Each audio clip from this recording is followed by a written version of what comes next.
Oke, baik. Assalamualaikum warahmatullahi wabarakatuh. Selamat malam.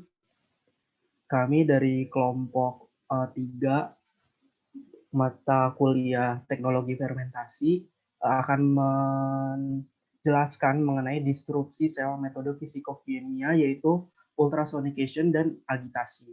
Adapun anggota kelompok dari kelompok 3 ini yaitu ada Alfira Mawan, Graciela Asina Deborah Lamria, Indah Nuranisa Putri, dan Suhana Sartini.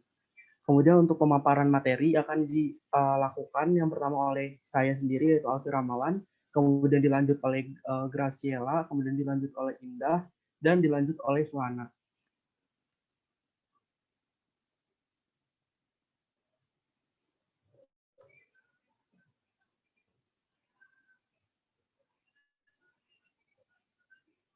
Nah, ini ada topik yang akan kita sampaikan pada penjelasan kali ini, yaitu yang pertama ada pendahuluan, kemudian ada disrupsi sel, kemudian ada agitasi, dan ultrasonifikasi.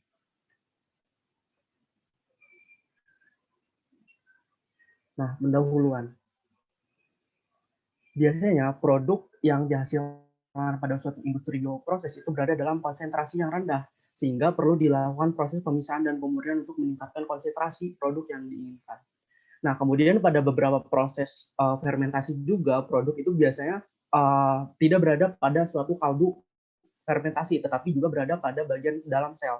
Jadi ketika kita memproduksi dengan cara memproduksi suatu senyawa dengan cara fermentasi, biasanya senyawa tersebut itu tidak selalu berada dalam tidak selalu berada di luar sel, tetapi juga bisa dalam sel. Nah, jika produk yang dihasilkan itu merupakan produk intraseluler, kita harus melakukan pemisahan terlebih dahulu. Jadi sebelum melakukan suatu pemisahan, itu perlu dilakukan pemecahan dinding sel. Jadi sebelum kita lakukan suatu proses pemisahan, si dinding sel tersebut itu harus dipecahkan terlebih dahulu.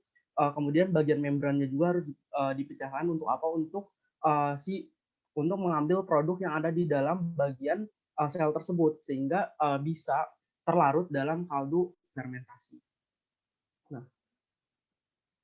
Nah, kemudian akan dilanjutkan oleh Graciela. Baik, kali ini saya akan menjelaskan mengenai pengertian disrupsi sel terlebih dahulu. Jadi, seperti yang kita tahu, disrupsi sel sendiri merupakan proses pemecahan sel yang akan kita lakukan ketika produk hasil fermentasi berada di dalam bagian dalam sel. Sehingga, untuk mengambil produk hasil fermentasinya, kita harus melakukan pemecahan selnya terlebih dahulu. Nah, untuk disrupsi sel sendiri, mungkin bisa di next. Ya, disrupsi sel sendiri itu terbagi jadi metode mekanis dan juga metode fisikokimia. Nah, jadi pada saat kita presentasi sekarang ini, kita akan menjelaskan mengenai disrupsi sel metode fisikokimia. Nah, jenis-jenis metode fisikokimia sendiri ada liquid shear, terus ada solid shear, agitasi, freeze-thawing, ultrasonikasi, dan kavitasi hidrodinamis. Pada kelompok kami akan menjelaskan mengenai agitasi dan juga ultrasonikasi.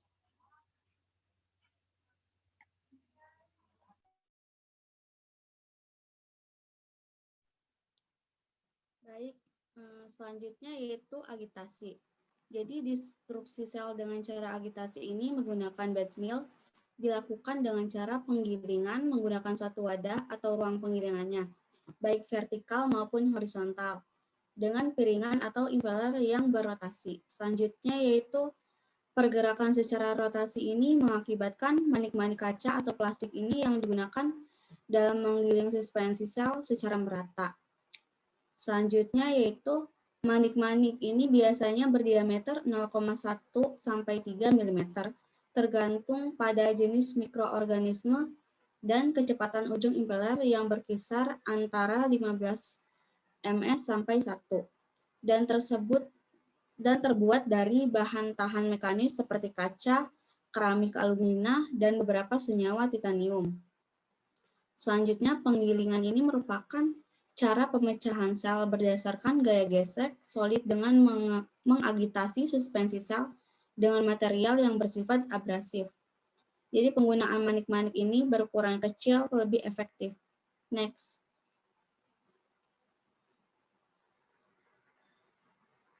Selanjutnya yaitu ultrasonikasi.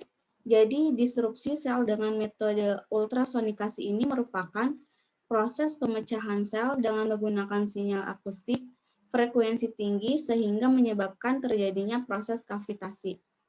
Gelombang ultrasonik ini menyebabkan gaya kohesi pada molekul larutan kaldu fermentasi, sehingga menyebabkan terbentuknya gelembung kavitasi. Selanjutnya itu kolapsnya gelembung kavitasi menyebabkan timbulnya gelombang kejut sehingga merambat ke medium di sekitarnya, membentuk aliran jet dan menyebabkan kehancuran sel pada kaldu fermentasi. Selanjutnya akan dijelaskan oleh Suhan. Ya, baik, untuk aplikasi ultrasonikasi ini kan untuk merusak membran sel sehingga kandungan dalam sel dapat diambil. Proses ini disebut sonopression. Metode ini banyak digunakan pada uji DNA di mana sel yang mengandung DNA disonikasi untuk dipisahkan sehingga data protein yang terdapat di dalamnya diambil dan diuji. Nah, sonikasi ini dapat memecah dinding sel dan membran akibat efek kavitasi yang telah banyak digunakan untuk merusak sel mikrobial. Kavitasi sendiri itu terjadi ketika vibrasi menghasilkan serangkaian gelembung mikroskopik pada larutan, sehingga mendesak ruang kosong antara molekul, kemudian pecah dan mengirim shockwave kecil pada substansi di sekelilingnya. Pada aplikasi di bidang biologi, sonikasi dapat merusak atau mendeaktivasi material biologi. Nah, selanjutnya itu ada bagian-bagian ultrasonikasi. Bagian utamanya yaitu generator elektrik ultrasonik.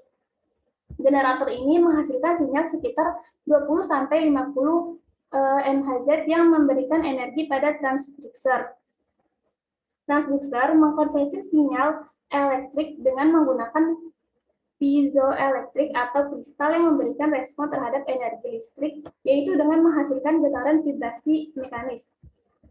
Lalu probe mentransmisi vibrasi tersebut ke larutan yang disonikasi. Kecepatan gerak yang tinggi pada probe menyebabkan efek yang disebut kavitasi. Nah, tadi kavitasi itu terjadi ketika vibrasi menghasilkan serangkaian gelembung mikroskopik pada larutan, sehingga mendesak ruang kosong antara molekul, kemudian pecah dan mengirim shockwave kecil pada substansi di sekelilingnya.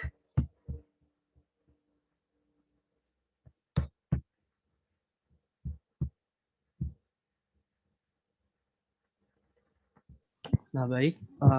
Ini untuk beberapa sumber yang kita jadikan acuan dalam penyusunan PowerPoint ini. Kemudian dapat disimpulkan bahwa agitasi itu merupakan suatu proses pemecahan sel dengan cara penggilingan menggunakan suatu wadah atau ruang penggilingan, baik vertikal maupun horizontal, dengan piringan atau impeller yang berotasi. Kemudian untuk ultrasonikasi itu merupakan suatu proses disrupsi sel yang menggunakan sinyal akustik frekuensi tinggi sehingga menyebabkan terjadinya suatu proses kavitasi.